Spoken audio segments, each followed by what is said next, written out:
અહીંયા સેવા માટે આવ્યા છે. અહીંયા 3 લાખ દીવાને જ્યોત માટે અને રામ મંદિર આખું બનાવ્યું છે, એની આ સેવા માટે અમે અહીંયા આવ્યા છીએ. દીવડાઓની કંઈક આરતી કરવાની સાંભળીને દર્શન માટે આવેલા હતા અને સેવાનો લાભ મળ્યો, દીવા પ્રગટાવવાનો. મને ભગવાનની સેવા કરવાનો લાભ મળ્યો.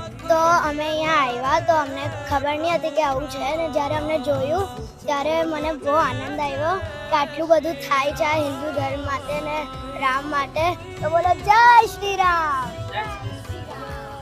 ઓમાં તો અત્યારે જે આ પર્વનો લાભ અમે લઈ રહ્યા છે એ શબ્દોમાં અમે ના કહી શકીએ. ખૂબ સરસ, અમને ખૂબ આનંદ થયો અહીંયા આવીને.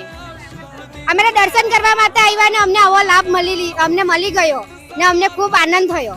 એકદમ ધાર્મિક વાતાવરણ બની ગયું છે અને લોકજનની તમે જોઈ રહ્યા છો તાપીના કાંઠે પબ્લિક બહુ ખુશ છે. જય શ્રી રામ. પાસ આઉટ થતા હતા, બચ્ચાઓને આપણું હિન્દુ કલ્ચર શું છે એ બતાવવા માંગતા હતા. અહીંયા આવીને અમે જોયું બહુ બધા લોકો આવી રીતે દીવા પ્રગટાવતા હતા. તો અમે પણ આ મારો નાનો 4 યર્સનું બેબી છે, એ પણ અમે બધા જ આવી રીતે દીવા પ્રગટાવે છે. અને આ જોઈને અમને ઘણો આનંદ થાય છે કે આજે આટલા બધા લોકો ધર્મની તરફ વળી રહ્યા છે.